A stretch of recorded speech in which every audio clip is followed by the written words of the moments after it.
സംസാരിക്കാൻ വയ്യാത്ത ഒരു കൊച്ചു പെൺകുട്ടി. ആ കുട്ടിയുടെ മരണത്തിന് ഉത്തരവാദി അവളുടെ അമ്മയാണെന്ന് പറഞ്ഞ് പോലീസ് അവരെ അറസ്റ്റ് ചെയ്യുന്നു. നിരപരാധിയായ ആ അമ്മയെ സഹായിക്കാൻ ആരുമില്ല. കൂടെയുള്ളവർ പോലും അവർക്കെതിരെ തിരിയുന്നു, അവരെ ചതിക്കുന്നു. ആ അമ്മയെ രക്ഷിക്കാൻ വരുന്ന വക്കീലാണ് നമ്മുടെ നായകൻ. ഒരു തെളിവ് പോലുമില്ലാത്ത ഒരു കേസ്. എന്നാൽ ആ തെളിവ് ഇല്ലായ്മ ഉപയോഗിച്ചുകൊണ്ട് തന്നെ നമ്മുടെ നായകൻ ഈ കേസ് തെളിയിക്കുന്നു. നായകൻ ഒരു അലസനായ ഒരു ജഡ്ജാണ്. നമ്മൾ മനസ്സിൽ പോലും കരുതാത്ത ഒരാളാണ് കൊലപാതകി. അയാളാണ് ആ പിഞ്ചു കുഞ്ഞിനെ കൊന്നത്. ഞെട്ടിത്തരിക്കാൻ തയ്യാറായിക്കോളൂ. ഈ സിനിമയുടെ കഥ കേൾക്കുന്നതിന് മുമ്പ് നമ്മുടെ ചാനൽ ഒന്ന് സബ്സ്ക്രൈബ് ചെയ്യുക. എല്ലാവർക്കും ഒരു ചിന്ന കഥയിലേക്ക് സ്വാഗതം. സിനിമയുടെ ഉള്ളിലേക്ക് നമുക്ക് തള്ളിക്കയറാം. സിനിമയുടെ തുടക്കത്തിൽ ഒരു കോടതിയെ കാണിക്കുന്നു.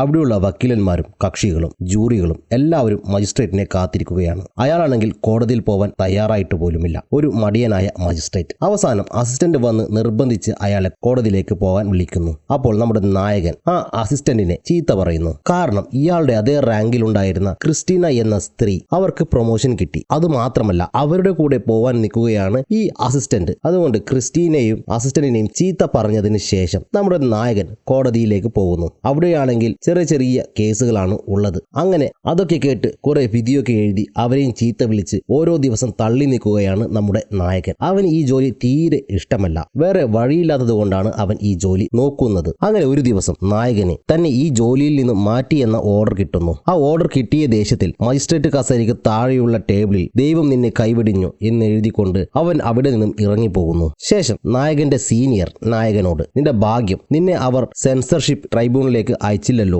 അങ്ങനെ മാറ്റിയിരുന്നുവെങ്കിൽ ഓരോ ഡെഡ് ബോഡിയിലെ മുറിപ്പാടുകൾ നോക്കി നോക്കി നീ ഒരു പരുവമായനെ എന്ന് പറയുന്നു. എന്തായാലും നീ ഒരു കാര്യം ചെയ്യ്, എന്റെ ലോ ഫോമിലേക്ക് വാ. ഇവിടെ പണക്കാരായ കക്ഷികൾ മാത്രമാണ് ഉള്ളത്. അവരുടെ കൂടെ കൂടി നമുക്ക് കുറച്ച് പൈസ ഉണ്ടാക്കാം. നീ അങ്ങോട്ട് വാ, നമുക്ക് കുറച്ച് പൈസ ഉണ്ടാക്കാം. ഇതും പറഞ്ഞ് സീനിയർ നായകനെ തന്റെ കൂടെ കൂട്ടുന്നു. അങ്ങനെ നായകന് ആദ്യം ഒരു ചെറിയ കേസ് കിട്ടുന്നു. ഒരു സ്ത്രീയുടെ കേസാണ്. അവരാണ് നമ്മുടെ നായകന്റെ കക്ഷി. അവർ ഒരു മോഡലായിരുന്നു. അവർ വിവാഹിതയല്ല, പക്ഷെ അവർക്കൊരു കുട്ടിയുണ്ട്. എന്നാൽ ആ കുട്ടി ഇപ്പോൾ ആശുപത്രിയിൽ കോമയിലാണ്. ആ കുട്ടി ഉപദ്രവിക്കപ്പെട്ടിട്ടുണ്ട്. ആ കേസിലാണ് ഈ അമ്മയെ പോലീസ് അറസ്റ്റ് ചെയ്തത്. നീ ഈ കേസ് ഡീറ്റെയിൽ ആയി പഠിച്ച് അവർക്ക് നല്ലൊരു ട്രയൽ ചെയ്തു കൊടുത്ത് അവരെ രക്ഷിക്കുക എന്ന് സീനിയർ പറയുന്നു. അതുകൂടാതെ നായകന് 2 അസിസ്റ്റന്റിനെയും കൊടുക്കുന്നുണ്ട്. ഒന്നൊരു ലേഡിയാണ്. അവൾ നല്ല ആത്മാർത്ഥതയുള്ള കൂട്ടത്തിലാണ്. രണ്ടാമത്തെ അസിസ്റ്റന്റ് ഒരു പയ്യനും. ഇവൻ അങ്ങോട്ട് റിക്വസ്റ്റ് കൊടുത്താണ് ഹീറോയുടെ അസിസ്റ്റന്റ് ആയത്. ഇവനെ ഹീറോയ്ക്ക് മുൻപരിചയമുണ്ട്. അങ്ങനെ ഇവർ 3 പേരും കൂടി ആ അമ്മയെ ജയിലിൽ പോയി കാണുന്നു. ശേഷം അമ്മയോട് അന്ന് കുട്ടിക്ക് അപകടം ഉണ്ടാകുമ്പോൾ നടന്ന കാര്യങ്ങളെ കുറിച്ച് ചോദിക്കുന്നു. ആ കുട്ടിക്ക് അപകടം സംഭവിക്കുമ്പോൾ നിങ്ങൾ എന്തു ചെയ്യുകയായിരുന്നു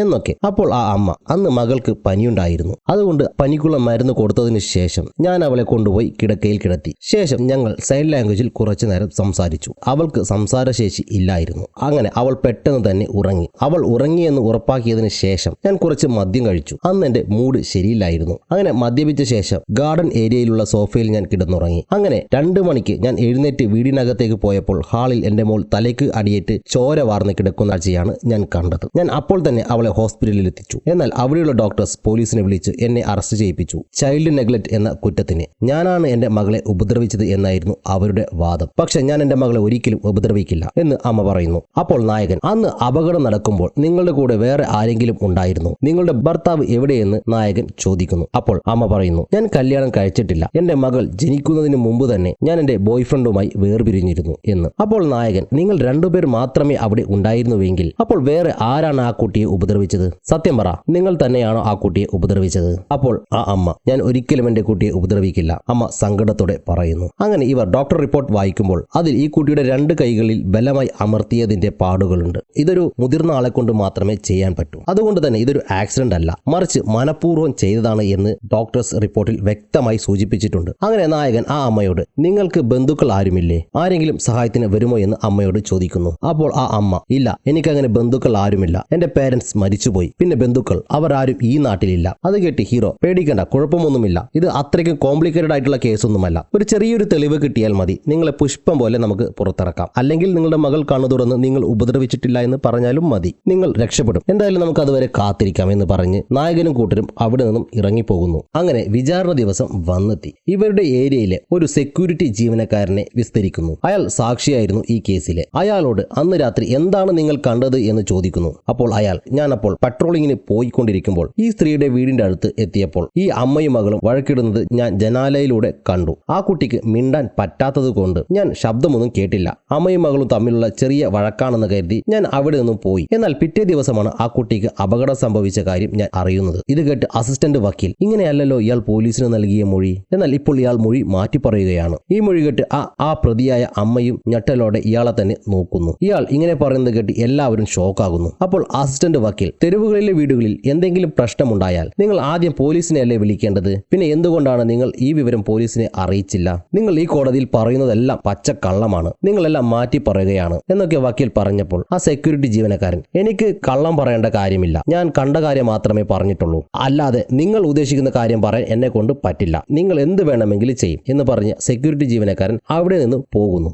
സാക്ഷിയും ഇവൾക്കെതിരെ തിരിഞ്ഞിരിക്കുന്നു. ഇനി മറ്റെന്തെങ്കിലും തെളിവ് ഇവർ കണ്ടുപിടിക്കണം, അല്ലെങ്കിൽ അമ്മ പ്രതിയാകും. അങ്ങനെ അന്ന് വൈകുന്നേരം ഹീറോയ്ക്ക് ഒരു കോൾ വരുന്നു. ഹോസ്പിറ്റലിൽ കിടക്കുന്ന കുഞ്ഞിന് ബോധം വന്നു, അവൾക്ക് ഹീറോയെ കാണണം എന്നായിരുന്നു കോൾ. അപ്പോൾ തന്നെ 3 പേരും ഹോസ്പിറ്റലിലേക്ക് എത്തുന്നു. ആ അപകടം പറ്റിയ കുട്ടിക്ക് ഇടയ്ക്കിടയ്ക്ക് കുറച്ചു നേരം മാത്രമേ ബോധം വരികയുള്ളൂ. ആ കുട്ടി കണ്ണു തുറന്നയുടൻ ഹീറോയും അസിസ്റ്റന്റും നിന്റെ അമ്മയാണോ നിന്നെ ഉപദ്രവിച്ചതെന്ന് ചോദിക്കുന്നു. അപ്പോൾ ആ കുട്ടി തലയാട്ടിക്കൊണ്ട് സൈൻ ലാംഗ്വേജിൽ എന്തോ പറയുന്നു. അത് എന്താണെന്ന് ഹീറോയ്ക്കും കൂട്ടർക്കും മനസ്സിലാകുന്നില്ല. എന്നാൽ അവർ അത് നോട്ട് ചെയ്യുന്നു. അപ്പോൾ കുറച്ച് ഡോക്ടേഴ്സ് വന്ന് കുട്ടി കണ്ണു തുറന്നത് കൊണ്ട് കുറച്ച് ടെസ്റ്റ് ഉണ്ടെന്ന് പറഞ്ഞ് ഇവരെ അവിടെ നിന്നും പുറത്താക്കുന്നു.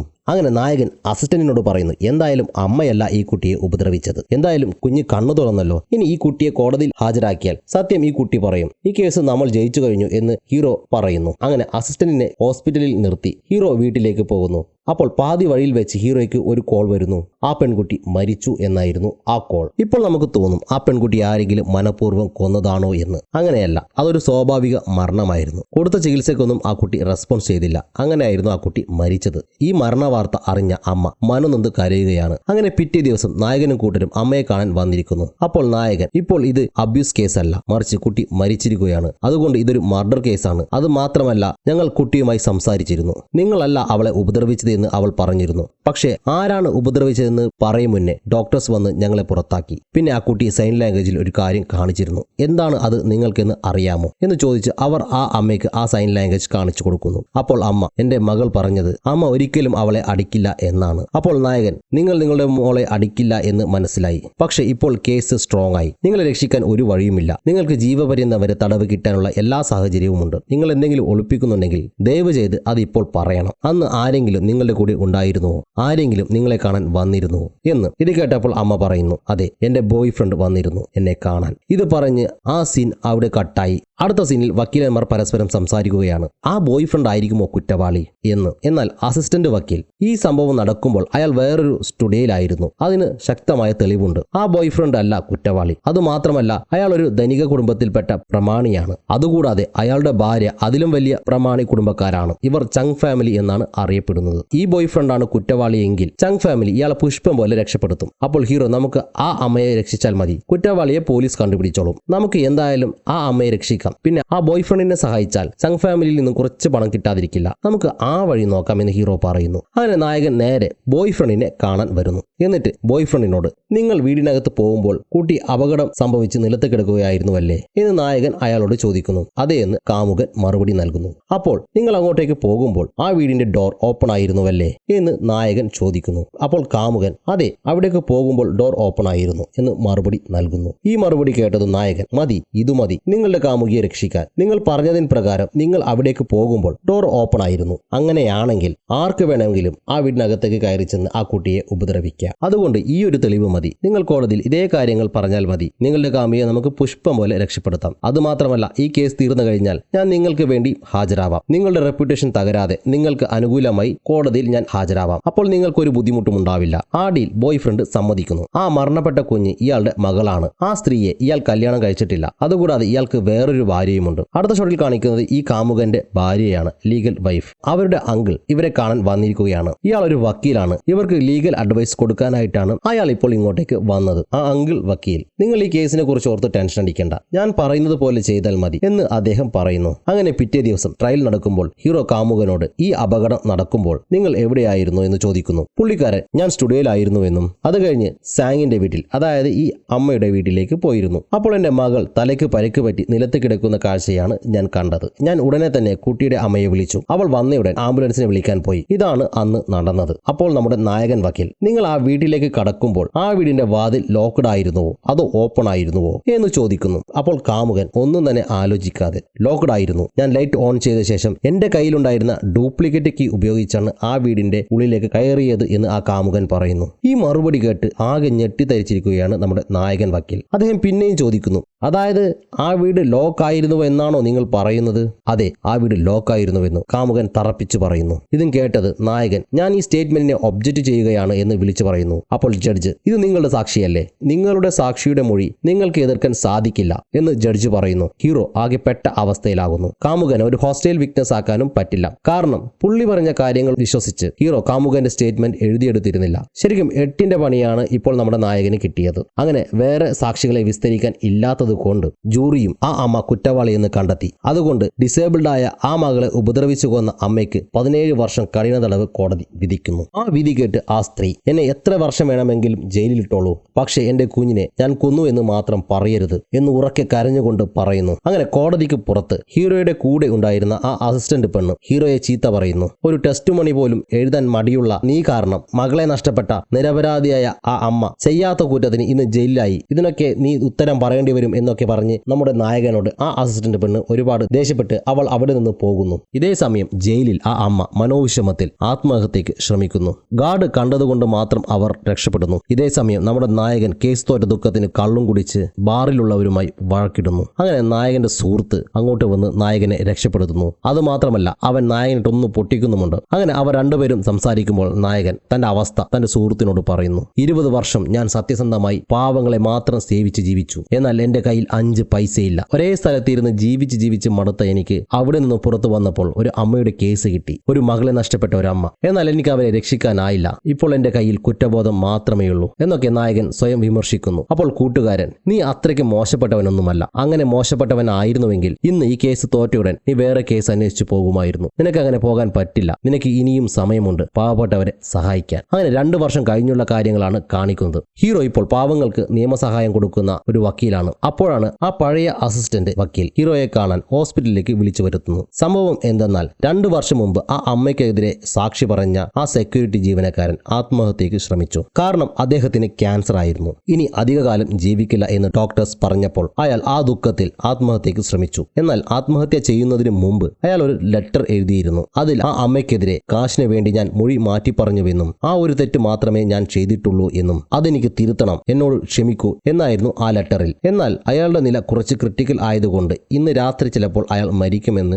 ഡോക്ടേഴ്സ് വിധി എഴുതി. അതേപോലെ ആ സെക്യൂരിറ്റി അന്ന് രാത്രി മരണത്തിന് കീഴടങ്ങുന്നു. ഹീറോ ആ അസിസ്റ്റന്റ് പെണ്ണിനെ കാണാൻ പോകുന്നു. ഈ ഒരു തെളിവ് കൊണ്ട് നമുക്ക് ആ കേസ് വീണ്ടും റീഓപ്പൺ ചെയ്യാം, നീ എന്നെ ഒന്ന് സഹായിക്ക്, നമുക്ക് ആ അമ്മയെ പോയി കാണാം എന്നൊക്കെ പറയുന്നു. അപ്പോൾ അസിസ്റ്റന്റ് നമ്മളെ ആ അമ്മ കാണാൻ പോലും കൂട്ടാക്കില്ല. അവർ ഈ തെളിവിന്റെ കാര്യം അറിഞ്ഞപ്പോൾ മുതൽ വേറെ വക്കീലിനെ അന്വേഷിക്കുന്നുണ്ട്. എനിക്ക് നിങ്ങളുടെ കൂടെ വരാൻ പറ്റില്ല തീർത്തു പറഞ്ഞ് ഹീറോയെ അവിടെ നിന്നും ഇറക്കി വിടുന്നു. തുടർന്ന് ഹീറോയുടെ സീനിയർ ആ അസിസ്റ്റന്റ് ലേഡിയെ കാണാൻ വരുന്നു. ഒരിക്കൽ അവന് തെറ്റുപറ്റി, അതിൽ അവന് നല്ല കുറ്റബോധമുണ്ട്. ദയവ് ചെയ്ത് അവന് ഒരു അവസരം കൂടി നിങ്ങൾ കൊടുക്കണം. നിങ്ങൾ എല്ലാവരും കൂടി പോയാൽ ആ അമ്മ ഈ കേസ് ഇവന് തന്നെ കൊടുക്കും എന്ന് സീനിയർ പറയുന്നു. അങ്ങനെ സീനിയറുടെ സമ്മർദ്ദം മൂലം അസിസ്റ്റന്റ് ലേഡി ഹീറോയെ കാണാൻ പോകുന്നു. ഹീറോയുടെ ഫ്ലാറ്റിലെത്തിയപ്പോൾ കുറെ പേർ ഹീറോയെ വളഞ്ഞിട്ട് മർദ്ദിക്കുന്നുണ്ട്. അവരുടെ കേസ് വിഡ്രോ ചെയ്തിട്ടാണ് ഹീറോ ആ അമ്മയുടെ കേസ് ഏറ്റെടുക്കാൻ പോയത്. അതിന്റെ ദേഷ്യത്തിലാണ് ആ ഗ്യാങ്സ്റ്റേഴ്സ് വന്ന് ഹീറോയെ മർദ്ദിച്ചത്. തലപൊട്ടിയ ഹീറോയെ അസിസ്റ്റന്റ് ലേഡി ഹോസ്പിറ്റലിലേക്ക് അഡ്മിറ്റ് ചെയ്യുന്നു. അപ്പോൾ അവിടേക്ക് നമ്മുടെ പഴയ അസിസ്റ്റന്റ് പയ്യൻ വരുന്നു. അവൻ കുറച്ച് ഗുണ്ടകളെ കൊണ്ടാണ് അങ്ങോട്ടേക്ക് വന്നത്. ഇനിയൊരു വിഷയമില്ല, ഇവിടെ മുഴുവൻ എന്റെ കൺട്രോളിൽ ആണ് എന്നൊക്കെ അവൻ പറയുന്നു. അപ്പോൾ അസിസ്റ്റന്റ് ലേഡി, സത്യത്തിൽ നീ ആരാണ് എന്ന് ആ അസിസ്റ്റന്റ് പയ്യനോട് ചോദിക്കുന്നു. അപ്പോൾ അവൻ, എന്റെ അച്ഛൻ ഒരു ഗ്യാങ്സ്റ്റർ ആയിരുന്നു, എന്നാൽ ഇപ്പോൾ അദ്ദേഹം ജയിലിലാണ്. നമ്മുടെ ഹീറോയാണ് അദ്ദേഹത്തിന്റെ കേസ് വാദിച്ചത്. പക്ഷേ കേസ് തോറ്റു. പക്ഷേ കേസ് തോറ്റെങ്കിലും നമ്മുടെ ഹീറോ ഒരുപാട് ശ്രമിച്ചിരുന്നു അവന്റെ അച്ഛനെ രക്ഷപ്പെടുത്താൻ വേണ്ടി. പക്ഷേ എവിഡൻസ് ഒക്കെ സ്ട്രോങ് ആയതുകൊണ്ട് അച്ഛൻ ജയിലിലായി. അതുമാത്രമല്ല ഹീറോ ഒരു നല്ല മനസ്സിന്റെ ഉടമയാണ് എന്നും നീ വലുതായാൽ ഒരു വക്കീലായി ഹീറോയുടെ കൂടെ ജോലി ചെയ്യണമെന്നും എന്റെ അച്ഛൻ എന്നോട് പറഞ്ഞിരുന്നു എന്ന് ആ അസിസ്റ്റന്റ് പയ്യൻ പറയുന്നു. അവൻ ഹീറോയോട് നല്ല ബഹുമാനമാണ്. അങ്ങനെ മുറിയൊക്കെ കെട്ടിവെച്ച് ഹീറോ പുറത്തേക്ക് വരുന്നു. അങ്ങനെ അവർ പിറ്റേ ദിവസം ആ അമ്മയെ കാണാൻ ജയിലിലേക്ക് പോകുന്നു. എന്നാൽ ആ സ്ത്രീ ഇവരെ കുറ്റപ്പെടുത്തുകയും കേസ് തരാൻ പറ്റില്ല എന്ന് തറപ്പിച്ച് പറയുകയും ചെയ്യുന്നു. എന്റെ ഈ അവസ്ഥ നിങ്ങളെ കാണിക്കാൻ വേണ്ടിയാണ് ഞാൻ നിങ്ങളോട് ഇങ്ങോട്ടേക്ക് വരാൻ പറഞ്ഞത്. എന്റെ ഈ അവസ്ഥ കണ്ട് നിങ്ങൾ കൂടുതൽ സങ്കടപ്പെടണം. ഇങ്ങനെയൊക്കെ പറഞ്ഞ് അവർ ജയിലിനകത്തേക്ക് തിരിഞ്ഞു നടക്കുന്നു. അപ്പോൾ ഹീറോ, നിങ്ങൾക്ക് 1000 വക്കീലന്മാരെ വേറെ കിട്ടും. നിങ്ങളെ മകളെ അവസാനം ജീവനോടെ കണ്ടത് ഞാനാണ്. അവൾ എന്നോടാണ് പറഞ്ഞത് അവളുടെ അമ്മ അവളെ ഒരിക്കലും തല്ലില്ല എന്ന്. എനിക്ക് തെറ്റുപറ്റി, അത് തിരുത്താൻ ഒരു അവസരം തന്നൂടെ? എനിക്ക് ഈ കേസിന് പൈസ പോലും വേണ്ട,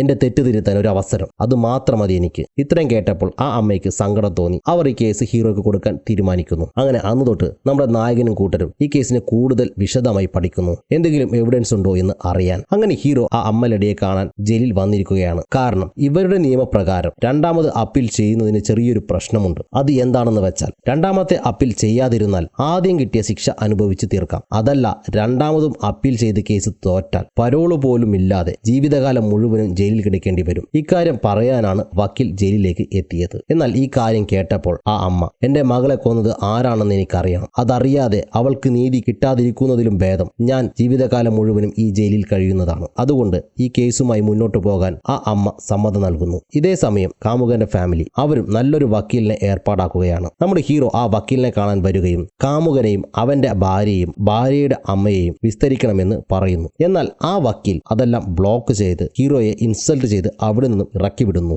അങ്ങനെ ട്രയൽ ആരംഭിച്ചു. നമ്മുടെ കാമുകന്റെ വക്കീൽ അപകടം നടക്കുമ്പോൾ വീട് ലോക്കായിരുന്നു. അതുകൂടാതെ അവിടെ വേറെ ആരും ഉണ്ടായിരുന്നില്ല. അതുകൊണ്ട് അമ്മ തന്നെയാണ് പ്രതി. ഈ വാദിഭാഗത്തിന്റെ ഈ അപ്പീൽ വെറുതെ കോടതിയുടെ സമയം കളയാൻ വേണ്ടിയിട്ടുള്ള ഒരു കാര്യം മാത്രമാണ്. അവരുടെ കയ്യിൽ യാതൊരു തെളിവുമില്ല. അപ്പോൾ നായകൻ എണീറ്റ് സെക്യൂരിറ്റി എഴുതി വെച്ച കത്ത് വായിക്കുന്നു. ആ കുട്ടിയുടെ അമ്മ അല്ല കുഞ്ഞിനെ കൊന്നത് എന്നും താൻ പണത്തിന് വേണ്ടിയാണ് കള്ളസാക്ഷി പറഞ്ഞത് എന്നും. അങ്ങനെ ആ കത്തിലുണ്ടായിരുന്ന കാര്യം ഹീറോ ഉറക്കെ വായിക്കുന്നു. അപ്പോൾ എതിർഭാഗം, ഇത് ആ സെക്യൂരിറ്റി മരിക്കാൻ നേരം അദ്ദേഹത്തിന്റെ വെറും സങ്കല്പം മാത്രമാണ്, അതുകൊണ്ടായിരിക്കാം അയാൾ ഇങ്ങനെയൊക്കെ എഴുതി വെച്ചത്. ഇതിൽ ആരാണ് കൊലപാതകി അങ്ങനെ ഒന്നും തന്നെയില്ല. ഇതൊരു സോളിഡ് ആയിട്ടുള്ള എവിഡൻസ് അല്ല. അതുകൊണ്ട് ഈ തെളിവ് ഒരിക്കലും കോടതി പരിഗണിക്കരുതെന്നും വേറെ തെളിവുണ്ടെങ്കിൽ അത് ഹാജരാക്കണമെന്നും എതിർഭാഗം വക്കീൽ പറയുന്നു. എന്നാൽ നമ്മുടെ ഹീറോയുടെ കയ്യിൽ അങ്ങനെ വേറെ തെളിവുകളൊന്നുമില്ല. അങ്ങനെ അന്നത്തെ വിചാരണ കഴിഞ്ഞു. ഇനി അടുത്ത ട്രയൽ വരെ ഇവർക്ക് സമയമുണ്ട് പുതിയ തെളിവുകൾ ഹാജരാക്കാൻ. ശേഷം നായകനും കൂട്ടുകാരും എന്തെങ്കിലും തെളിവ് ലഭിക്കുമോ എന്നറിയാൻ അപകടം നടന്ന വീട്ടിൽ പോയി പരിശോധിക്കുകയാണ്. അപ്പോൾ അവിടെ പരിശോധിക്കുമ്പോൾ ഈ അമ്മയുടെയും ആ കുട്ടിയുടെയും കുടുംബ ഫോട്ടോ കാണാനില്ല എന്ന കാര്യം ഹീറോ ശ്രദ്ധിക്കുന്നു.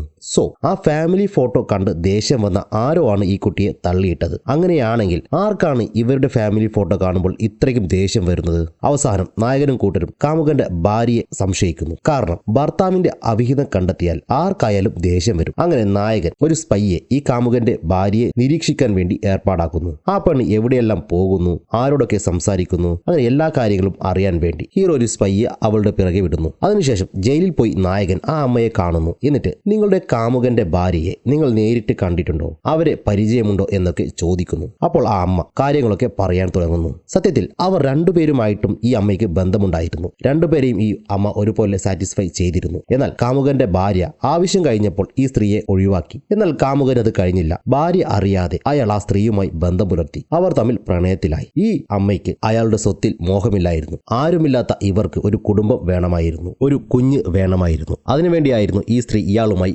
റിലേഷൻഷിപ്പിൽ ഏർപ്പെട്ടത്. അയാളുടെ കുടുംബം തകർക്കാനോ ഈ സ്ത്രീ ശ്രമിച്ചിരുന്നില്ല. എപ്പോഴെങ്കിലും ഇടയ്ക്ക് ഈ സ്ത്രീയും അവളുടെ കാമുകരും കുടുംബം പോലെ ജീവിക്കും. അതിൽ ഈ സ്ത്രീ ഒരുപാട് സന്തോഷിച്ചിരുന്നു. അപ്പോൾ നമ്മുടെ നായകൻ ആ അമ്മയോട് അന്ന് കുട്ടിക്ക് അപകടം സംഭവിച്ചപ്പോൾ ശരിക്കും എന്താണ് നടന്നത്? അപ്പോൾ അമ്മ, കാമുകൻ എന്റെ പേര് ഉച്ചത്തിൽ വിളിക്കുന്നത് കേട്ടാണ് ഞാൻ അങ്ങോട്ടേക്ക് പോയത്. അപ്പോൾ എന്റെ മകൾ നിലത്ത് ചോരയിൽ കുളിച്ച് കിടക്കുന്നു. അപ്പോൾ തന്നെ ഞാൻ ആംബുലൻസിന് ഫോൺ ചെയ്തു. അപ്പോൾ തന്നെ ആംബുലൻസ് വന്ന് അവർ കുട്ടിയെ ഹോസ്പിറ്റലിലേക്ക് കൊണ്ടുപോയി. ഇത് കേട്ടപ്പോൾ നായകൻ, ആ സമയത്ത് നിങ്ങളുടെ കാമുകൻ എന്തെങ്കിലും അസ്വാഭാവികമായി പെരുമാറിയിട്ടുണ്ടായിരുന്നോ എന്ന് ചോദിക്കുന്നു. അപ്പോൾ ആ അമ്മ, അങ്ങനെ ചോദിച്ചാൽ ഞാൻ ആംബുലൻസിനെ വിളിച്ച് തിരിച്ചു വരുമ്പോൾ അയാൾ 2 കുപ്പി വേസ്റ്റ് ബിന്നിൽ ഇടുന്നത് ഞാൻ കണ്ടിരുന്നു. അത് എന്തിനാണ് എന്ന് എനിക്ക് മനസ്സിലായിട്ടില്ല. അതുകൂടാതെ അയാളുടെ പേര് എവിടെയും ഞാൻ പറയാത്തത് അയാൾക്കൊരു ബുദ്ധിമുട്ട് ഉണ്ടാക്കരുത് എന്ന് കരുതിയാണ്. അങ്ങനെ അമ്മയുടെ മറുപടി കേട്ട ഹീറോ ഇത് തന്നെ ആലോചിക്കുന്നു. മകൾക്ക് അപകടം പറ്റി നിലത്ത് കിടക്കുമ്പോൾ എന്തിനായിരിക്കാം അയാൾ വാട്ടർ ബോട്ടിൽ വേസ്റ്റ് ബക്കറ്റിൽ കളഞ്ഞത്? അങ്ങനെ പിറ്റേ ദിവസം ഹീറോ അസിസ്റ്റന്റിനോട് എന്തോ രഹസ്യം പറയുന്നു. അതിനുശേഷം അവൻ കാമുകന്റെ ഭാര്യയെ വിളിച്ച്, ഞാൻ സെക്യൂരിറ്റിക്കാരന്റെ മകനാണ്. അച്ഛൻ മരിക്കുമ്പോൾ ലെറ്റർ മാത്രമല്ല എഴുതിയത്, നിങ്ങൾക്കെതിരെയുള്ള തെളിവുകളും അച്ഛന്റെ കയ്യിൽ ഉണ്ടായിരുന്നു. എനിക്ക് പണം തന്നാൽ ഞാൻ അത് തിരികെ നൽകാമെന്ന് അയാൾ പറയുന്നു. ഇതും കേട്ടത് കാമുകന്റെ ഭാര്യ തന്റെ അമ്മയെയും അങ്കിളിനെയും കാണാൻ പോകുന്നു. അവിടെ വെച്ച് എന്താണ് നടന്നതെന്ന് അവൾ അവരോട് പറയുന്നു. ഭർത്താവിന്റെ കാറിൽ നിന്നും ഒരു സെറ്റ് ചാവി എനിക്ക് കിട്ടി. അത് ആരുടെ ചാവിയാണെന്ന് അറിയാൻ ഞാൻ അത് അന്വേഷിച്ചു. അപ്പോൾ കിട്ടിയ അഡ്രസ്സിലേക്ക് ഞാൻ പോയി. കാശിന് വേണ്ടി പറ്റിക്കുന്നവർ ആയിരിക്കുമെന്നാണ് ഞാൻ കരുതിയത്. ആ അഡ്രസ്സിലേക്ക് പോയപ്പോൾ തന്റെ ഭർത്താവ് വേറൊരു സ്ത്രീയുമായുള്ള കുടുംബ ഫോട്ടോയും അവിടെ ഞാൻ കണ്ടു. ആ ഫോട്ടോ കണ്ട ദേഷ്യത്തിൽ ഞാൻ തിരിയുമ്പോൾ ഒരു കുട്ടി എന്റെ മുന്നിൽ നിൽക്കുന്നു. തന്റെ വീട്ടിൽ പാതിരാത്രിക്ക് കടന്നു വന്ന അപരിചിതയായ ആ സ്ത്രീയെ കുട്ടി പിടിച്ച് മാന്തുന്നു. അപ്പോൾ ദേഷ്യം സഹിക്കാൻ വയ്യാതെ കാമുകന്റെ ഭാര്യ ആ കുട്ടിയെ തള്ളി നിലത്തിടുന്നു. അപ്പോൾ തല ടേബിളിൽ തട്ടി ആ കുട്ടി നിലത്ത് വീണ് രക്തം വാർന്നൊഴുകുന്നു. അവൾ അപ്പോൾ തന്നെ തന്റെ ഭർത്താവിനെ വിളിച്ച് കാര്യം പറയുന്നു. എന്നിട്ട് അവിടെ നിന്നും അവൾ പോകുന്നു. പിന്നീട് അയാൾ വന്നാണ് ബാക്കി കാര്യങ്ങൾ ചെയ്തത്. ഈ കാര്യങ്ങളൊക്കെ അവൾ അവളുടെ അങ്കിളിനോടും അമ്മയോടും പറയുന്നു. ഇതൊക്കെ രഹസ്യമായി ഒരാൾ ഷൂട്ട് ചെയ്യുന്നുണ്ടായിരുന്നു. അതുമാത്രമല്ല വോയിസ് റെക്കോർഡ് ഉപയോഗിച്ചുകൊണ്ട് അവർ സംസാരിക്കുന്നതെല്ലാം റെക്കോർഡ് ചെയ്യുന്നുമുണ്ടായിരുന്നു. അങ്ങനെ കോടതിയിൽ നായകനും കൂട്ടരും ഈ വീഡിയോ കാണിക്കുന്നു. അപ്പോഴാണ് ആ അമ്മയ്ക്ക് മനസ്സിലാവുന്നത് കാമുകന്റെ ഭാര്യയാണ് തന്റെ കുഞ്ഞിനെ ഉപദ്രവിച്ചത് എന്ന കാര്യം. എന്നാൽ കോടതി ഈ തെളിവിനെ സെക്കൻഡറി എവിഡൻസ് ആയിട്ടാണ് പരിഗണിക്കുന്നത്. ഇത് കുറ്റം ചെയ്തു എന്ന് തെളിയിക്കാനുള്ള എവിഡൻസ് അല്ല. അതുകൊണ്ട് കോടതി ഇതിനെ സെക്കൻഡറി എവിഡൻസ് ആയിട്ടാണ് പരിഗണിച്ചത്. അങ്ങനെ കോടതി കഴിഞ്ഞ് ആ അമ്മ വക്കീലിനോട് ഈ വീഡിയോ ഉണ്ടായിട്ടും എന്താണ് ആ സ്ത്രീയെ അറസ്റ്റ് ചെയ്യാത്തത് എന്ന് ചോദിക്കുന്നു. അപ്പോൾ നായകൻ അതൊരു സെക്കൻഡറി എവിഡൻസ് മാത്രമാണ്, ശരിക്കും എന്താണ് നടന്നത് എന്ന് കോടതിയെയും ജൂറിയെയും അറിയിക്കാൻ വേണ്ടിയുള്ള ഒരു ചെറിയൊരു എവിഡൻസ് മാത്രമാണ്. എന്നാൽ സോളിഡായ എവിഡൻസ് ഇല്ലെങ്കിൽ അവർ രക്ഷപ്പെടും. ഇതേ സമയം കാമുകന്റെ ഭാര്യയുടെ വീട്ടിൽ അവരുടെ ബന്ധു അവരെ ആശ്വസിപ്പിക്കുകയാണ്. അവരുടെ കയ്യിൽ ഒരു തെളിവുമില്ല, നിങ്ങൾ തൽക്കാലം ഹോങ്കോങ്ങിലേക്ക് മാറ്, ബാക്കി കാര്യം ഞാൻ നോക്കിക്കൊള്ളാം എന്നൊക്കെ അയാൾ പറയുന്നു. എന്നാൽ നമ്മുടെ നായകൻ ആ അമ്മയുടെ വീട് വീണ്ടും പരിശോധിക്കുന്നു. കാമുകൻ വേസ്റ്റ് ബിന്നിലിട്ട കുപ്പിയെടുത്ത് പരിശോധിക്കുന്നു. അപ്പോൾ വീടിന്റെ പുറത്തുള്ള നൈറ്റ് ലൈറ്റിൽ ഒരു പാവക്കുട്ടിയെ കാണുന്നു. ഇത് കണ്ടപ്പോൾ തന്നെ നമ്മുടെ നായകന് കൂടുതൽ കാര്യങ്ങൾ മനസ്സിലാവുന്നു. എന്നാൽ ഇതേ സമയം എതിർ ടീമിന്റെ അങ്കിൾ പോലീസിൽ നായകനെതിരെ ഒരു പരാതി നൽകുന്നു. അത് എന്താണെന്ന് വെച്ചാൽ ഞങ്ങളുടെ പ്രോപ്പർട്ടിയിൽ അതിക്രമിച്ച് കയറി വീഡിയോ ഷൂട്ട് ചെയ്തു എന്ന് പറഞ്ഞായിരുന്നു ആ പരാതി കിട്ടിയതും പോലീസ് ഹീറോയെ അറസ്റ്റ് ചെയ്യുന്നു. അതുമാത്രമല്ല അങ്കിളിന്റെ ഇൻഫ്ലുവൻസ് വെച്ച് ട്രയൽ നടക്കുന്ന 2 ദിവസവും നായകനെ പുറത്തുവിടാതെ ലോക്ക് ചെയ്യുന്നു. നായകന്റെ സീനിയർ വക്കീൽ ശ്രമിച്ചിട്ടും ഒന്നും നടക്കുന്നില്ല. നിന്നെ 48 മണിക്കൂർ പൂട്ടിയിടാനാണ്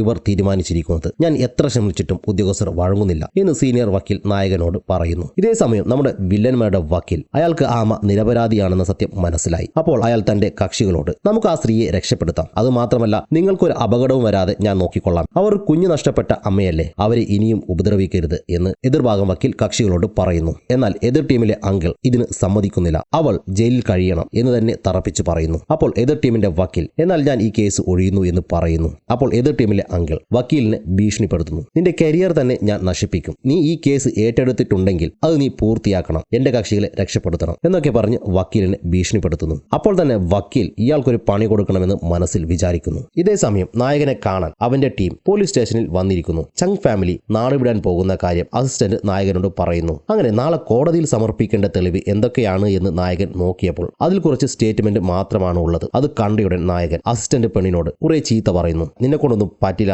നീയൊക്കെ വേറെ പണിക്ക് പോ എന്നൊക്കെ. ഇങ്ങനെ നായകൻ അവളോട് ചീത്ത പറയുന്നത് അവൾക്കൊരു വാശി ഉണ്ടാക്കാൻ വേണ്ടിയായിരുന്നു. അങ്ങനെ അന്ന് രാത്രി ജയിലിലെ ലൈറ്റ് മിന്നിമറയുന്നത് ഹീറോ കാണുന്നു. അപ്പോൾ തന്നെ അയാൾ എനിക്കൊരു കോൾ ചെയ്യണമെന്ന് പറയുന്നു. എന്നിട്ട് തന്റെ കൂട്ടുകാരനെ വിളിച്ച് നാളെ കോടതിയിൽ ഞാനുണ്ടാവും, നീ എന്തായാലും അങ്ങോട്ടേക്ക് വരണമെന്ന് പറയുന്നു. ശേഷം നായകൻ ജയിൽ ഇൻചാർജിനെ കാണണമെന്ന് പോലീസുകാരോട് പറയുന്നു. കുറെ പ്രാവശ്യം പറഞ്ഞിട്ടും പോലീസുകാർ ആരും നായകന്റെ ആവശ്യം അംഗീകരിക്കുന്നില്ല. അവർ ഇൻചാർജിനോട് കാര്യങ്ങളൊന്നും പറയുന്നില്ല. ഇതേ സമയം എതിർ ടീം നാളത്തെ ട്രയലിന് വേണ്ടി ഒരു സൈൻ ലാംഗ്വേജ് അറിയുന്ന ഒരാളെ കൊണ്ടുവന്ന് അയാളുടെ സിഗ്നൽ അനുസരിച്ച് യെസ് ഓർ നോ എന്ന് പറയണമെന്ന് നമ്മുടെ കാമുകന് ട്രെയിനിങ് നൽകുന്നു. അതുമാത്രമല്ല കോടതി മുഴുവനും ഈ വില്ലന്മാരുടെ ആൾക്കാർ മാത്രമാണ് ഉള്ളത്. അങ്ങനെ അവർ അത് സെറ്റ് ചെയ്യുന്നു. ഇതേ സമയം നായകൻ എത്ര ശ്രമിച്ചിട്ടും ചീഫ് വരുന്നില്ല. അങ്ങനെ പിറ്റേ ദിവസം ട്രയൽ തുടങ്ങി. കോടതിയിൽ നായകന്റെ സുഹൃത്തും എത്തി. ഇതേ സമയം ജയിലിൽ നായകന്റെ സെല്ലിലേക്ക് ഒരുത്തൻ വരുന്നു. അവൻ അവന്റെ ഡ്രസ്സിന്റെ ഉള്ളിൽ നിന്നും ഒരു ഇരുമ്പ് വള്ളി പുറത്തെടുക്കുന്നു. ഇത് കണ്ട നായകൻ ഞെട്ടി ദൂരെ മാറി നിൽക്കുന്നു. തന്നെ കൊല്ലാൻ വന്നവനാണെന്ന് നായകൻ തെറ്റിദ്ധരിച്ചു. എന്നാൽ അവൻ സ്വന്തം കയ്യിൽ ആ ചരട് കെട്ടി മറ്റേ അറ്റം സെല്ലിലും കെട്ടി വലിച്ചു മുറുക്കി രക്തം വരുത്തുന്നു. സംഭവം എന്തെന്നാൽ നമ്മുടെ നായകനെ സഹായിക്കാൻ ഇൻചാർജിനെ വരുത്താൻ അസിസ്റ്റന്റ് വക്കീൽ ഏർപ്പാടാക്കിയ ഒരുത്തനാണ് ഇവൻ. രക്തം വന്ന് എന്തെങ്കിലും കുഴപ്പമുണ്ടെങ്കിലേ ഇൻചാർജ് വരൂ. അങ്ങനെ നമ്മുടെ ചെക്കൻ രക്തം വന്ന് ഒരു പരുവമായി. അപ്പോൾ പോലീസ് വന്ന് അവനെ ഫസ്റ്റ് എയ്ഡ് നൽകുമ്പോൾ അവൻ കുടിക്കാൻ വെള്ളം ചോദിക്കുന്നു. അപ്പോൾ അതിലൊരു പോലീസുകാരൻ ഇത്രയും രക്തം പോയ സ്ഥിതിക്ക് നിങ്ങൾ വെള്ളം കുടിക്കരുത്, അങ്ങനെ വെള്ളം കുടിച്ചാൽ അത് നിങ്ങളുടെ ജീവന് തന്നെ ഭീഷണിയാണ് എന്ന് പറയുന്നു. അങ്ങനെ അതും പറഞ്ഞ് നമ്മുടെ ചെക്കനെ അവർ കൊണ്ടുപോകുന്നു. ശേഷം ജയിൽ ഇൻചാർജ് അവിടേക്ക് വരുന്നു. അപ്പോൾ നായകൻ ജയിൽ ഇൻചാർജിനോട് ഞാൻ എത്ര കേസിൽ നിന്നെ സഹായിച്ചിട്ടുണ്ട്, നിന്റെ തെറ്റുകൾ ഞാൻ തിരുത്തി, നിന്നെ നല്ല നിലയിൽ എത്തിക്കാൻ ഞാൻ എത്ര ശ്രമിച്ചു, ഇപ്പോൾ എനിക്കൊരു ആവശ്യം വന്നപ്പോൾ നിനക്ക് എന്നെ സഹായിക്കാൻ പറ്റില്ല അല്ലേ? ജയിൽ ഇൻചാർജ് നായകന്റെ സുഹൃത്തായിരുന്നു. അപ്പോൾ ജയിൽ ഇൻചാർജ് ഞാൻ എന്ത് ചെയ്യാനാണ്, മുകളിൽ നിന്നുള്ള ഓർഡറാണ്, ഒരു കാര്യം ചെയ്യ്, നിന്നെ രക്ഷപ്പെടുത്താം, പകരം ഒരുത്തനെ നീ താ, അവനാണ് കുറ്റം ചെയ്തതെന്ന് അവൻ ഏറ്റുപറയട്ടെ, അങ്ങനെ ഒരുത്തൻ വന്നാൽ നിന്നെ ഞാൻ പുറത്തുവിടാം എന്ന് ജയിൽ ഇൻചാർജ് പറയുന്നു. ഹീറോ ആ വീഡിയോ എടുത്ത സ്പൈയുടെ അഡ്രസ്സ് പോലീസിന് നൽകുന്നു. അതും ഹീറോയുടെ സുഹൃത്തായിരുന്നു. എന്നിട്ട് അവനോട് കാര്യങ്ങൾ പറയുന്നു. ഈ ഒരൊറ്റ ദിവസം നീ ഈ ജയിലിൽ കഴിയേ, നിന്നെ ഞാൻ വന്ന് രക്ഷപ്പെടുത്താം എന്ന് അവനോട് ഫോൺ വിളിച്ച് പറഞ്ഞതിന് ശേഷം ഹീറോ ഓടി നേരെ കോടതിയിലേക്ക് പോകുന്നു. അതിനിടയിൽ ഹീറോ ഒരു ഡോക്ടറിനെ വിളിച്ച് ഒരുപാട് രക്തം പോയ ഒരാൾക്ക് വെള്ളം കൊടുത്താൽ എന്താണ് സംഭവിക്കുക എന്ന് ചോദിക്കുന്നു. ശേഷം നായകൻ ഓടിപ്പിടിച്ച് കോടതിയിലെത്തി കേസിൽ ജോയിൻ ആകുന്നു. ഹീറോയുടെ കയ്യിൽ യാതൊരു തെളിവുമില്ല. എന്നാലും രണ്ടും കൽപ്പിച്ചവൻ ട്രയൽ ആരംഭിക്കുന്നു. ഹീറോ കോടതിയിൽ ഞങ്ങൾ വീഡിയോ ഒരു തെളിവായി കോടതിയിൽ സമർപ്പിക്കുന്നില്ല, മറിച്ച് ട്രയൽ തുടരാനാണ് ഞങ്ങളുടെ തീരുമാനം എന്ന് പറഞ്ഞ് അങ്കിളിനെ വിസ്തരിക്കാൻ വിളിക്കുന്നു. അന്ന് ആ വീഡിയോയിലുള്ള പോലെ നിങ്ങൾ എന്തിനാണ് ആ ദിവസം അങ്ങോട്ടേക്ക് പോയത്? നമ്മുടെ കാമുകന്റെ ഭാര്യ കുറ്റവാളിയാണെന്ന് മനസ്സിലാക്കി അവളെ അതിൽ നിന്നും രക്ഷപ്പെടുത്താൻ വേണ്ടി വേണ്ടിയുള്ള വഴികൾ പറഞ്ഞു കൊടുക്കാനാണോ എന്ന് നായകൻ ചോദിക്കുന്നു. അപ്പോൾ എതിർഭാഗം വക്കീൽ ചോദ്യം മനസ്സിലായില്ല എന്ന് പറയുന്നു. അങ്ങനെ നായകൻ ഈ ചോദ്യം വീണ്ടും ആവർത്തിക്കുന്നു. വിക്ടോറിയ, അതായത് നമ്മുടെ കാമുകന്റെ ഭാര്യ, കുഞ്ഞിനെ ഉപദ്രവിച്ചു. അതിൽ നിന്നും രക്ഷപ്പെടാനുള്ള വഴി പറഞ്ഞു കൊടുക്കാനാണോ നിങ്ങൾ അവിടേക്ക് പോയത് എന്ന്. അപ്പോൾ അങ്കിൾ, ഞാൻ അഡ്വൈസ് കൊടുക്കാൻ തന്നെയാണ് പോയത്. അത് നിങ്ങൾ പറയുന്ന പോലെയല്ല. പിന്നെ എന്ത് അഡ്വൈസ് ആണ് ഞാൻ കൊടുത്തത് എന്ന് നിങ്ങളോട് പറയേണ്ട കാര്യം എനിക്കില്ല. ഞങ്ങൾ ബന്ധുക്കളാണ്. ഞങ്ങൾക്ക് അങ്ങനെ പല കാര്യങ്ങളും സംസാരിക്കാനുണ്ട്. നിങ്ങൾക്ക് നിയമം അറിയില്ലേ? ഇവിടെയുള്ള കക്ഷികൾക്കും ജൂറികൾക്കും നിയമം അറിയില്ല എന്ന് അങ്കിൾ ദേഷ്യത്തോടെ നായകനെ പുച്ഛിച്ചുകൊണ്ട് ചോദിക്കുന്നു. അതിൽ ജൂറിയെ പരാമർശിച്ച ഭാഗം മാത്രം നായകൻ വീണ്ടും വീണ്ടും എടുത്തു പറഞ്ഞ്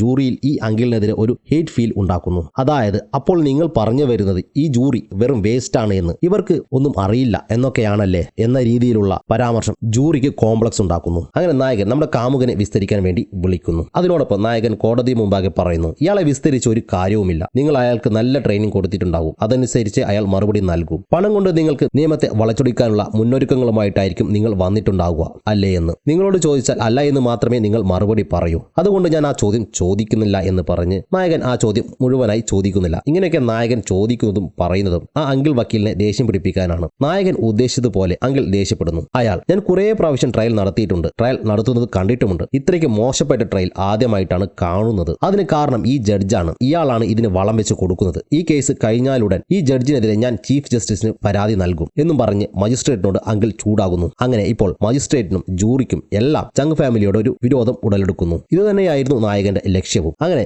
ബ്രേക്ക് സമയത്ത് നമ്മുടെ നായകൻ ആ അമ്മയെ കണ്ട് ഒരു ഫോട്ടോ കാണിച്ചുകൊണ്ട് അവരോട് എന്തൊക്കെയോ ചോദിക്കുന്നു. ശേഷം നായകൻ വീട്ടിൽ നിന്നും കിട്ടിയ വാട്ടർ ബോട്ടിൽ അസിസ്റ്റന്റിനെ കാണിച്ച് ഞാനൊരു കളി കളിക്കാൻ പോകുന്നു എന്ന് പറയുന്നു. അങ്ങനെ വിചാരണ തുടങ്ങി. അപ്പോൾ നമ്മുടെ നായകൻ ആ കുപ്പി കാമുകൻ കാണുന്നത് പോലെ പ്രദർശിപ്പിക്കുന്നു. ഈ കുപ്പികൾ കണ്ട് കാമുകൻ ഞെട്ടുന്നുണ്ട്. അങ്ങനെ അസിസ്റ്റന്റ് ലേഡി കാമുകനോട്, കുട്ടിക്ക് അപകടം നടക്കുമ്പോൾ നിങ്ങൾ എവിടെയായിരുന്നു? അപ്പോൾ കാമുകൻ, ഞാൻ സ്റ്റുഡിയോയിലായിരുന്നു എന്ന് പറയുന്നു. എപ്പോഴാണ് കാമുകിയുടെ കോൾ വന്നതെന്ന് വക്കീൽ ചോദിക്കുമ്പോൾ, സ്റ്റുഡിയോയിൽ ഇരിക്കുമ്പോൾ കോൾ വന്നു, പക്ഷേ എനിക്ക് അറ്റൻഡ് ചെയ്യാൻ സാധിച്ചില്ല. പിന്നീട് തിരിച്ചു വിളിച്ചപ്പോൾ അവളും എടുത്തില്ല. സോ അവൾക്ക് എന്തെങ്കിലും പറ്റിക്കാണുമെന്ന ഭയത്തോടെയാണ് ഞാൻ അങ്ങോട്ടേക്ക് പോയത്. അപ്പോഴാണ് കുഞ്ഞ് അപകടം പറ്റി കിടക്കുന്ന കാഴ്ച ഞാൻ കണ്ടത്. അപ്പോൾ അസിസ്റ്റന്റ് വക്കീൽ, നിങ്ങൾക്ക് കാമുകിയല്ലാതെ വേറെ ആരെങ്കിലും വിളിച്ചിരുന്നോ എന്ന് ചോദിക്കുന്നു. അപ്പോൾ കാമുകൻ, ഞാൻ എന്റെ ഭാര്യയെ വിളിച്ചിരുന്നു. അപ്പോൾ നിങ്ങളുടെ ഭാര്യയുടെ കോളിന് ശേഷമാണ് നിങ്ങൾ കാമുകിയുടെ വീട്ടിൽ പോയത് അല്ലേ? ഭാര്യയുടെ കോൾ വന്നതിന് ശേഷം എന്തിനാണ് നിങ്ങൾ കാമുകിയുടെ വീട്ടിൽ പോയത്? ശരിക്കും ഭാര്യയുടെ കോൾ വന്നതിന് ശേഷം ഭാര്യയുടെ അടുത്തേക്കല്ലേ നിങ്ങൾ പോവേണ്ടിയിരുന്നത് എന്ന് വക്കീൽ ചോദിക്കുന്നു. അപ്പോൾ കാമുകൻ, ഞാൻ ഭാര്യയുമായി വഴക്കുണ്ടായി. അങ്ങനെ അന്ന് എന്റെ മനസ്സ് ശരിയില്ലായിരുന്നു. അതുകൊണ്ടാണ് ഞാൻ കാമുകിയുടെ വീട്ടിൽ പോയത് എന്ന് കാമുകൻ മറുപടി നൽകി. അപ്പോൾ വക്കീൽ, ഇനി സത്യം ഞാൻ പറയാം. നിങ്ങളുടെ ഭാര്യ വിളിച്ച് കാമുകിയുടെ വീട്ടിൽ പോവാൻ പറഞ്ഞു. അതനുസരിച്ച് നിങ്ങൾ വീട്ടിൽ പോയപ്പോൾ നിങ്ങളുടെ കുട്ടി തലക്കടിയേറ്റ് നിലത്ത് കിടക്കുന്നുണ്ടായിരുന്നു. ഇതല്ലേ സത്യം എന്ന് വക്കീൽ ചോദിക്കുമ്പോൾ കാമുകൻ അല്ല എന്ന് മറുപടി നൽകുന്നു. അപ്പോൾ വക്കീൽ, ഇവിടെ കൂടിയിരുന്നവരെ നിങ്ങൾക്ക് അറിയുമോ എന്ന് ചോദിക്കുന്നു. കുറച്ചുപേരെ അറിയാമെന്ന് കാമുകൻ മറുപടി നൽകുന്നു. അപ്പോൾ വക്കീൽ, കുറച്ചുപേരെയല്ല, മുഴുവൻ ആൾക്കാരെ നിങ്ങൾക്ക് അറിയാം. കാരണം ഇവിടെയുള്ള എല്ലാവരും നിങ്ങളുടെ ആൾക്കാരാണ്. ഒരൊറ്റ പത്രക്കാർ പോലുമില്ല. എല്ലാവരെയും നിങ്ങൾ വിലയ്ക്ക് വാങ്ങി. ഈ കോടതിയേക്കാൾ മുകളിലാണ് നിങ്ങളെന്ന വിചാരം നിങ്ങൾക്കുണ്ട്. ഞാനിത് പറഞ്ഞാലും നിങ്ങൾ അംഗീകരിക്കില്ല. അത് കഴിഞ്ഞ് ഹീറോ കാമുകനോട്, അന്ന് നിങ്ങൾ കാമുകിയുടെ വീട്ടിൽ പോയപ്പോൾ നടന്ന കാര്യങ്ങൾ ഡീറ്റെയിൽഡ് ആയി ഒന്ന് പറയാമോ എന്ന് ചോദിക്കുന്നു. അപ്പോൾ കാമുകൻ, ഞാൻ അവിടെ എത്തി, കാറിൽ നിന്ന് ഇറങ്ങി. അപ്പോൾ ആ നൈറ്റ് ലൈറ്റ് ഓണാക്കി ഡോർ അടിച്ചിട്ടുണ്ടായിരുന്നു. അതുകൊണ്ട് ഞാൻ എന്റെ കയ്യിലുണ്ടായിരുന്ന താക്കോൽ ഉപയോഗിച്ച് ഡോർ തുറന്ന് അകത്തേക്ക് കയറിയപ്പോൾ കുട്ടി തലയ്ക്ക് അടിയേറ്റ് നിലത്ത് കിടപ്പുണ്ടായിരുന്നു. അപ്പോൾ വക്കീൽ, ആ സമയം കുട്ടിയുടെ അമ്മ എവിടെയുണ്ടായിരുന്നു? അപ്പോൾ കാമുകൻ, അതെനിക്കറിയില്ലായിരുന്നു. ഞാൻ അവരുടെ പേര് വിളിച്ചപ്പോൾ 2 മിനിറ്റിനകം അവർ വന്നു എന്ന് കാമുകൻ മറുപടി നൽകി. അപ്പോൾ ഹീറോ, ആ സമയം ആ വീട്ടിൽ നിങ്ങൾ രണ്ടുപേരും മാത്രമാണ് ഉണ്ടായിരുന്നത് അല്ലേ? അപ്പോൾ കാമുകൻ അതെ എന്ന് മറുപടി നൽകുന്നു. അപ്പോൾ നായകൻ ആ വെള്ളക്കുപ്പി കാണിച്ചുകൊണ്ട്, ഇത് നിങ്ങൾക്ക് ആരുടേത് എന്ന് അറിയുമോ എന്ന് ചോദിക്കുന്നു. ഇതെന്റെ ഭാര്യയുടേതാണെന്ന് കാമുകൻ പറയുന്നു. ഓക്കെ, ഈ പറഞ്ഞ ഉത്തരങ്ങളൊക്കെ ഒന്ന് ഓർത്തു വെച്ചോളൂ, ആവശ്യം വരെ എന്ന് പറഞ്ഞ് നായകൻ ഇരിക്കുന്നു. അപ്പോൾ എതിർഭാഗം വക്കീൽ, ഈ വാട്ടർ ബോട്ടിൽ നിങ്ങളുടെ കാമുകി ഉപയോഗിക്കുന്നത് ആണല്ലേ എന്ന് ചോദിക്കുന്നു. അതെ എന്ന് കാമുകൻ മറുപടി നൽകുന്നു. അപ്പോൾ എതിർഭാഗം വക്കീൽ, ആ നൈറ്റ് ലൈറ്റിൽ ഒരു പാവ ഇരിക്കുന്നത് നിങ്ങൾ കാണുന്നുണ്ടോ എന്ന് ചോദിക്കുന്നു. അപ്പോൾ കാമുകൻ, കാണുന്നുണ്ട്, അതെന്റെ മകൾ ഉണ്ടാക്കിയതാണ്. അങ്ങനെ ഒരുപാട് പാവകൾ അവൾ ഉണ്ടാക്കാറുണ്ട്. അതിനെന്താ ഇത്ര പ്രത്യേകത എന്ന് കാമുകൻ ചോദിക്കുന്നു. അപ്പോൾ എതിർഭാഗം വക്കീൽ, ഓക്കെ അത് വിട്, നിങ്ങളുടെ ഭാര്യ സെക്യൂരിറ്റിക്കാരന് കള്ളസാക്ഷി പറയാൻ പണം നൽകിയ കാര്യം നിങ്ങൾക്ക് അറിയുമോ എന്ന് ചോദിക്കുന്നു. ഈ ചോദ്യം കേട്ടതും കാമുകൻ ആകെ ഞെട്ടുന്നു. കാരണം എതിർഭാഗം വക്കീലാണ് ഈ ചോദ്യം ചോദിച്ചത്. അതായത് തന്റെ സ്വന്തം വക്കീൽ തന്റെ ഭാര്യയ്ക്കെതിരെ ഒരു ചോദ്യം ചോദിച്ചിരിക്കുന്നു. എന്തുത്തരം പറയണമെന്ന് കാമുകൻ അറിയുന്നില്ല. അവനാകെ അന്താളിച്ച് നിൽക്കുമ്പോൾ ആ സൈൻ ലാംഗ്വേജിലുള്ള ആൾ ഉത്തരം പറയാൻ സഹായിക്കുന്നു. അയാൾ ക്വസ്റ്റ്യൻ മനസ്സിലായില്ല എന്ന് പറയാൻ കാമുകനോട് ആംഗ്യം കാണിക്കുന്നു. അപ്പോൾ അസിസ്റ്റന്റ് പയ്യൻ ആരോ കാമുകനെ സഹായിക്കുന്നുണ്ട് എന്ന കാര്യം മനസ്സിലാക്കുന്നു. അവനത് ഹീറോയോട് പറയുകയും ഹീറോ ഇക്കാര്യം ജഡ്ജിനെ അറിയിക്കുകയും ചെയ്യുന്നു. അപ്പോൾ ജഡ്ജ് അങ്ങനെ ആരെങ്കിലും കാമുകനെ സഹായിക്കുന്നുണ്ടോ എന്ന് നോക്കാൻ ഇവരെ തന്നെ ഏർപ്പാടാക്കുന്നു. അപ്പോൾ അസിസ്റ്റന്റ് പയ്യൻ ഞാൻ നോക്കാമെന്ന് പറഞ്ഞ് തിരിഞ്ഞിരിക്കുന്നു. അപ്പോൾ എതിർഭാഗം വക്കീൽ വീണ്ടും നിങ്ങളുടെ ഭാര്യ കള്ളസാക്ഷി പറയാൻ വേണ്ടി ആ സെക്യൂരിറ്റിക്കാരന് പണം കൊടുത്ത കാര്യം നിങ്ങൾക്കറിയുമോ എന്ന് വീണ്ടും ചോദിക്കുന്നു. തന്റെ വക്കീൽ ഇങ്ങനെയൊരു ചോദ്യം ചോദിച്ചതിൽ പേടിച്ചിട്ട് നമ്മുടെ കാമുകൻ എനിക്കറിയില്ല, എനിക്ക് ഓർമ്മയില്ല എന്നൊക്കെ പറഞ്ഞ് തടി തപ്പുന്നു. അത് കഴിഞ്ഞ് ആ വക്കീൽ ഇരിക്കുന്നു. അപ്പോൾ നമ്മുടെ നായകൻ എഴുന്നേറ്റ് ആ പാവ ഉണ്ടാക്കിയത് നിങ്ങളുടെ മകളല്ലേ, അന്ന് രാത്രി ആ നൈറ്റ് ലൈറ്റിലും ആ പാവ ഉണ്ടായിരുന്നുവെന്നും നിങ്ങൾ കണ്ടുവല്ലേ? അതെ എന്ന് കാമുകൻ മറുപടി നൽകുന്നു. അപ്പോൾ നായകൻ, നിങ്ങൾ നൈറ്റ് ലൈറ്റ് ഓണാക്കിയിട്ടാണ് കീ എടുത്തത്, അതിനുശേഷമാണ് നിങ്ങൾ ഡോർ തുറന്ന് അകത്തേക്ക് കയറിയത് അല്ലേ? ഫ്രണ്ട് ഡോറിന്റെ സ്ഥലം ഭയങ്കര ഇരുട്ടായിരുന്നു, അവിടേക്ക് വെളിച്ചമുണ്ടെങ്കിലേ കീ എടുത്ത് വാതിൽ തുറക്കാൻ പറ്റുകയുള്ളൂ അല്ലേ? അപ്പോൾ കാമുകൻ അതെ എന്ന് പറയുന്നു. അന്നേരം ഹീറോ, നിങ്ങൾ ഇത്ര നേരം പറഞ്ഞത് നുണയാണ്, കാരണം നിങ്ങൾ ആ നൈറ്റ് ലൈറ്റ് ഓണാക്കിയിട്ടില്ല. കാരണം ഒന്ന് സൂക്ഷിച്ചു നോക്ക്, ആ നൈറ്റ് ലൈറ്റിൽ ബൾബ് ഉണ്ടോ എന്ന്. ഈ ഫോട്ടോ അപകടം നടന്ന ദിവസം പോലീസ് എടുത്ത ഫോട്ടോയാണ്. അന്ന് ഈ ലൈറ്റിൽ ബൾബ് ഉണ്ടായിരുന്നില്ല, മറിച്ച് അതിൽ തന്റെ അച്ഛൻ കാണണമെന്ന് കരുതി ഒരു മകൾ അവൾ ഉണ്ടാക്കിയ പാവ അതിന്മേൽ വെച്ചിരുന്നു. അത് പാവ ആയിരുന്നില്ല, അത് ആ കുട്ടിക്ക് അവളുടെ അച്ഛനുള്ള സ്നേഹമായിരുന്നു. എന്നാൽ ആ അച്ഛന് അത്രയ്ക്കും സ്നേഹമുള്ള മകളോട് എന്താണ് തിരിച്ച് ചെയ്തത് എന്ന് അറിയണ്ടേ? അന്ന് രാത്രി നൈറ്റ് ലൈറ്റ് ഓണാക്കാതെ ആ വീടിന്റെ ഫ്രണ്ട് ഡോർ തുറക്കാൻ സാധിക്കില്ല. എന്നാൽ ആ വീടിന്റെ ഫ്രണ്ട് ഡോർ ഓപ്പൺ ആയിരുന്നു, കാരണം നിങ്ങളുടെ ഭാര്യ വിക്ടോറിയ ആ കുട്ടിയെ തള്ളിയിട്ട് നിങ്ങളോട് ഫോണിൽ ആ കാര്യം പറഞ്ഞ് ധൃതിയിൽ തിരിച്ചു പോകുമ്പോൾ അവൾ ആ ഡോർ ക്ലോസ് ചെയ്യാൻ മറന്നിരുന്നു. അതുകൊണ്ടാണ് ഇരുട്ടായിരുന്നിട്ടും നിങ്ങൾക്ക് ആ വീടിനകത്തേക്ക് കയറാൻ പറ്റിയത്. ഇനി ഈ വാട്ടർ ബോട്ടിലേക്ക് ഒന്ന് നോക്കൂ. നിങ്ങൾ പറഞ്ഞിരുന്നു ഈ വാട്ടർ ബോട്ടിൽ നിങ്ങളുടെ ഭാര്യ ഉപയോഗിച്ചിരുന്ന വാട്ടർ ബോട്ടിൽ ആയിരുന്നു എന്ന്. അതുമാത്രമല്ല, ഈ 2 വെള്ളക്കുപ്പികളും വേസ്റ്റ് ബിന്നിലായിരുന്നു ഉണ്ടായിരുന്നത്. നിങ്ങളൊരു ഡോക്ടർ അല്ലേ? കാമുകൻ ശരിക്കും ഒരു ഡോക്ടർ ആയിരുന്നു. നിങ്ങളോട് ഞാനൊരു കാര്യം ചോദിക്കട്ടെ, ഒരുപാട് രക്തം വാർന്നു പോയ ഒരാൾക്ക് കുറേ വെള്ളം കൊടുത്താൽ അയാൾക്ക് എന്താണ് സംഭവിക്കുക? പറയൂ. എന്നാൽ കാമുകൻ ഒന്നും മിണ്ടുന്നില്ല. അപ്പോൾ നമ്മുടെ നായകൻ വക്കീൽ കാമുകന്റെ മൗനം തച്ചുടച്ചുകൊണ്ട് അയാൾ മരണപ്പെടും, സത്യമല്ലേ എന്ന് കാമുകനോട് നായകൻ ചോദിക്കുന്നു. ഈ ചോദ്യം കേട്ട് ആ കോടതിയിലെ എല്ലാവരും ഞെട്ടുന്നു. ആ അമ്മ ഒരിക്കലും ഇങ്ങനൊരു ട്വിസ്റ്റ് പ്രതീക്ഷിച്ചിരുന്നില്ല. കാരണം കാമുകൻ അന്ന് രാത്രി കുട്ടിയുടെ കൂടെ ഇരിക്കുന്നതും ആ വാട്ടർ ബോട്ടിൽ കളയുന്നതും ആ കുട്ടിയുടെ അമ്മ കണ്ടിരുന്നു. സ്വന്തം മകൾ മാരകമായി അടിപ്പെട്ടപ്പോൾ നിങ്ങൾ എന്താണ് ചെയ്തത് അറിയില്ലേ? നിന്റെ മകൾ ജീവനോടെ തിരിച്ചു വന്നാൽ, അവൾ സത്യം തുറന്നു പറഞ്ഞാൽ നിന്റെ യഥാർത്ഥ ഭാര്യ അകത്താവും. അപ്പോൾ നീ ആഗ്രഹിക്കുന്ന ജീവിതം നിനക്ക് കിട്ടില്ല. അവൾ നിന്നിൽ നിന്നും അകന്നു പോകും. അവളുടെ പണം നിനക്ക് നഷ്ടമാകും. അതുകൊണ്ട് നീ സ്വന്തം മകളെ കൊല്ലാൻ തീരുമാനിച്ചു. അവിടെ ഉണ്ടായിരുന്ന ഈ വാട്ടർ ബോട്ടിലിലെ വെള്ളം വീണ്ടും വീണ്ടും നീ ആ കുഞ്ഞിനെ കൊണ്ട് കുടിപ്പിച്ചു. ഒരു വാട്ടർ ബോട്ടിൽ വെള്ളം കുടിച്ചതിന് ശേഷവും വീണ്ടും നിർബന്ധിപ്പിച്ച് നീ 2ാമത്തെ വാട്ടർ ബോട്ടിലെ വെള്ളവും ആ കുഞ്ഞിനെ കൊണ്ട് കുടിപ്പിച്ചു. അങ്ങനെ നീയും നിന്റെ ഭാര്യയും കൂടി ആ കുഞ്ഞിനെ കൊന്നുകളഞ്ഞു. പക്ഷെ നീയാണ് കുഞ്ഞിനെ കൊന്നതെന്ന് നിന്റെ ഭാര്യയ്ക്ക് അറിയില്ല. ശരിക്കും നീയാണ് സത്യത്തെ ഭയപ്പെട്ടത്. നിന്റെ പ്ലാൻ തകരുമോ എന്നോർത്ത് നിന്റെ ഭാര്യയാണ് ആ കുഞ്ഞിനെ കൊന്നത് എന്ന് അവരെ തെറ്റിദ്ധരിപ്പിച്ച് ആ സ്ത്രീയെ സഹായിക്കുന്നത് പോലെ അഭിനയിച്ച് അതുവഴി അവരുടെ കൂടുതൽ സിമ്പതി കിട്ടാൻ വേണ്ടി, അവർ നിന്നെ ഒരിക്കലും ഉപേക്ഷിക്കാതിരിക്കാൻ വേണ്ടി, അവളുടെ പണം കൂടുതൽ നിനക്ക് കിട്ടാൻ വേണ്ടി നീ നിന്റെ സ്വന്തം കുഞ്ഞിനെ ഒരു ദയ കൂടാതെ കൊന്നുകളഞ്ഞു. നിങ്ങൾ 2 പേരും കൂടി ചെയ്തത് എന്താണെന്ന് നിങ്ങൾക്കറിയുമോ? അറിയില്ലെങ്കിൽ ഈ കോടതി പറഞ്ഞു തരും. അതിനുള്ള ശിക്ഷയും ഈ കോടതി നിങ്ങൾക്ക് തരും. ഇത് കേട്ടതും ആ അമ്മ കാമുകനോട് അലറിക്കരഞ്ഞുകൊണ്ട് നീയാണോടാ എന്റെ കുഞ്ഞിനെ കൊന്നത്, മറുപടി പറ എന്നൊക്കെ പറയുന്നു. എന്നാൽ കാമുകൻ ഒന്നും മിണ്ടുന്നില്ല. കാരണം സ്വന്തം മകളെയാണ് അയാൾ കൊന്നത്. അതുമാത്രമല്ല, സത്യം എല്ലാവരും മനസ്സിലാക്കുകയും ചെയ്തു. ശേഷം നമ്മുടെ വക്കീൽ ജൂറിയോട് നിങ്ങൾ നോക്കുകൂത്തികൾ മാത്രമാണെന്നാണ് ഇവിടെ ഒരു സീനിയർ വക്കീൽ പറഞ്ഞത്. നിങ്ങൾക്ക് നിയമം അറിയില്ലായിരിക്കാം, പക്ഷേ സത്യം മനസ്സിലാക്കാൻ നിങ്ങൾക്ക് പറ്റും. ഇവിടെ നടന്ന വിസ്താരം കേട്ട് നിങ്ങളാണ് പറയേണ്ടത് ആരാണ് കുറ്റവാളിയെന്ന്. അങ്ങനെ ജൂറി ആ അമ്മ കുറ്റവാളിയല്ല എന്ന് പറയുന്നു. അത് കേട്ട് ആ കോടതി അമ്മയെ കുറ്റവിമുക്തയാക്കുന്നു. വക്കീൽ ഒരു കൂട്ടുകാരനോട് കോടതിയിലേക്ക് വരാൻ പറഞ്ഞിരുന്നില്ലേ? അവൻ ആരാണ് കുറ്റവാളി എന്ന് നേരിൽ കണ്ടു. അതുകൊണ്ട് കേസ് വളച്ചൊടിക്കാൻ ശ്രമിച്ചതിന് ആ അങ്കിളിനെ പോലീസ് അറസ്റ്റ് ചെയ്തു. ആ പിഞ്ചു കുഞ്ഞിനെ കൊന്നതിന് കാമുകനെയും അവന്റെ ഭാര്യയെയും പോലീസ് അറസ്റ്റ് ചെയ്യുന്നു. അങ്ങനെ സത്യം തെളിയുകയും നീതി പുലരുകയും ചെയ്യുന്നു. കുഞ്ഞു നഷ്ടപ്പെട്ട ആ അമ്മയ്ക്ക് ഒരു നല്ല ജീവിതം ഉണ്ടാവട്ടെ. നമ്മുടെ നായകനും അസിസ്റ്റന്റും പുതിയ ഓഫീസ് തുറന്നു. അവരിപ്പോൾ നഗരത്തിലെ ഫേമസ് ആയ വക്കീലന്മാരാണ്. എന്നാലും നമ്മുടെ ഹീറോ സമയം കിട്ടുമ്പോഴൊക്കെ പാവപ്പെട്ടവരെ സഹായിച്ചുകൊണ്ടേയിരുന്നു. ഈ വീഡിയോ ഇഷ്ടപ്പെട്ടെങ്കിൽ നമ്മുടെ ചാനൽ ഒന്ന് സബ്സ്ക്രൈബ് ചെയ്യുക. കൂടാതെ ബെല്ലൈക്കൺ അമർത്താൻ മറക്കരുത്. അതേപോലെ ഇത്തരത്തിലുള്ള കഥകൾ ഇഷ്ടപ്പെടുന്ന സുഹൃത്തുക്കളോ ഫാമിലി മെമ്പേഴ്സോ ഉണ്ടെങ്കിൽ അവർക്ക് ഈ വീഡിയോ ഒന്ന് ഷെയർ ചെയ്യുക. അതുമാത്രമല്ല, വീഡിയോ കാണുന്ന എല്ലാവരും ഒന്ന് ലൈക്ക് ചെയ്യാനും സബ്സ്ക്രൈബ് ചെയ്യാനും മറക്കരുത്. നന്ദി.